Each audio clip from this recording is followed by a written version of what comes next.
Eu queria falar rapidamente sobre dois assuntos. Tem algumas notícias, alguns assuntos no jornalismo, principalmente de Brasília, de política, que são anunciados assim com pompa, circunstância. Por exemplo, criação de CPI. Né?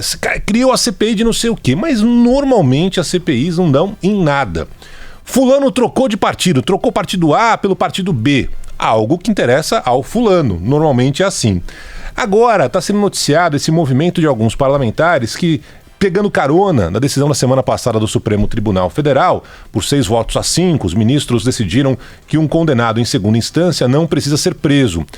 Tem o direito, em liberdade, de continuar recorrendo ad infinitum.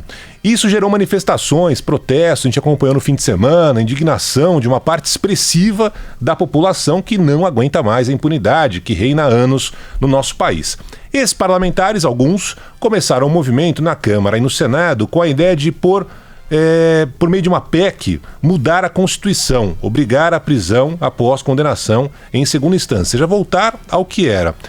E aí, acho que é papel nosso aqui na Band News FM dizer que nesse momento, estou falando nesse momento agora, ano de 2019, vai até 2020, não há a menor possibilidade dessa mudança de fato acontecer no Congresso. Não é uma pauta que interessa ao centrão, partidos de esquerda, como o PT, que defende a liberdade de Lula e companhia.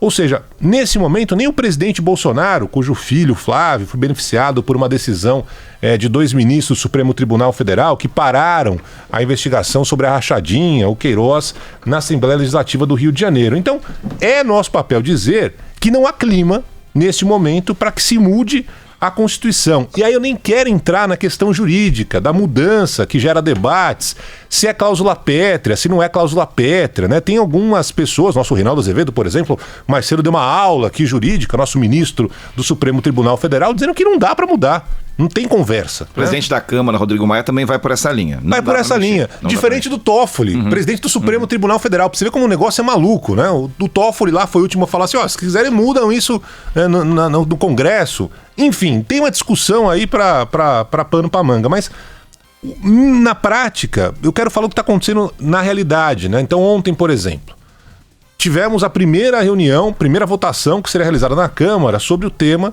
na Comissão de Constituição e Justiça. E o tema nem chegou a ser debatido.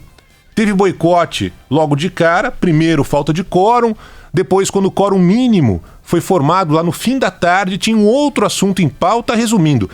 A não ser que aconteça um fato novo, talvez pressão popular, sei lá eu, pode esquecer essa história de mudança no Congresso de prisão após condenação em segunda instância.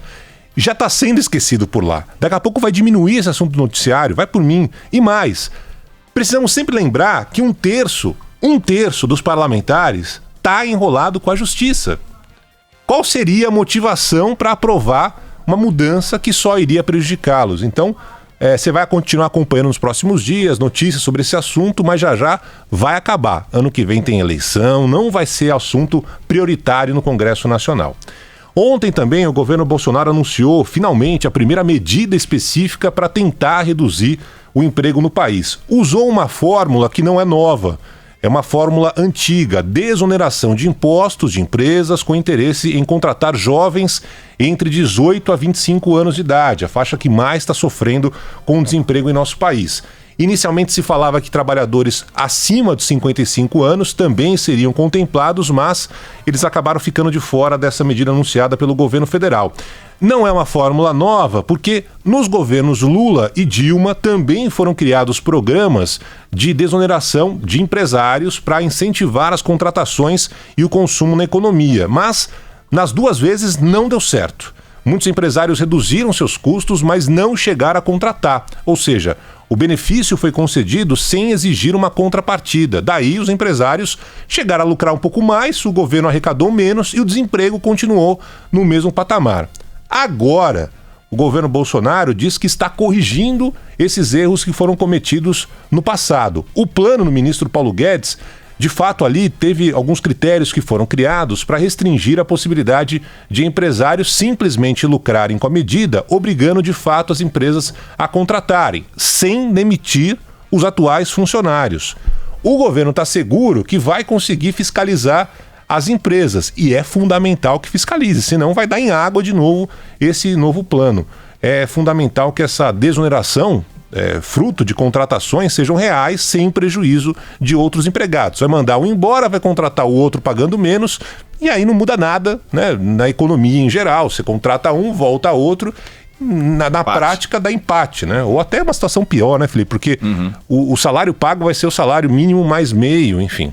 Pode ser que esse projeto, que passe a valer a partir de janeiro, tenha mais sucesso que a versão anterior? Pode.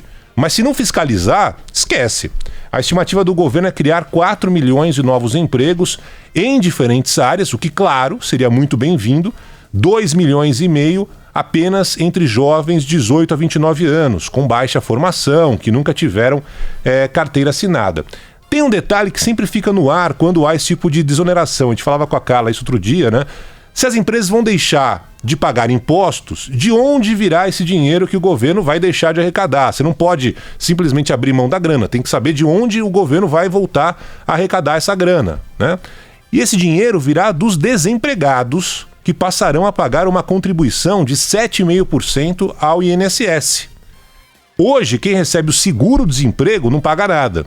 O cara está desempregado, pega o seguro-desemprego, não paga nada.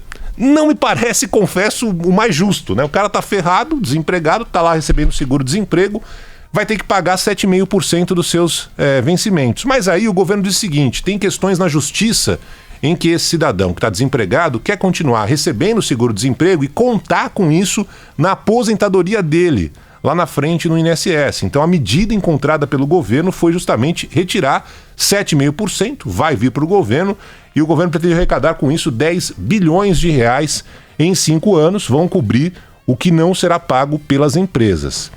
A gente falava ontem sobre essa polarização já antecipada, visando as eleições de 2022, né? Principalmente depois que o ex-presidente Lula acabou saindo da cadeia, né? E para mim, o grande fiel da balança nessa história, na reeleição possível do Bolsonaro lá em 2022, definitivamente não passa do bate-boca com o Lula, com Dória, com o Luciano Huck, mitadas em redes sociais, bobagens que a gente já cansou de ver por aí. O sucesso ou fracasso do governo Bolsonaro e de uma eventual reeleição passa necessariamente pela recuperação da economia, principalmente no nível de empregos. A maioria da população já elegeu Fernando Henrique, Lula, Dilma e depositou a confiança de que Bolsonaro e seu posto Ipiranga, o ministro Paulo Guedes, vão conseguir melhorar a terrível situação da economia em nosso país. Então é o seguinte: se isso não acontecer, e ainda tem mais de 3 anos pela frente, pode esquecer qualquer militância, discussão ideológica, porque na prática, o que a população espera, o que a população quer, é um resultado, um avanço melhor na economia.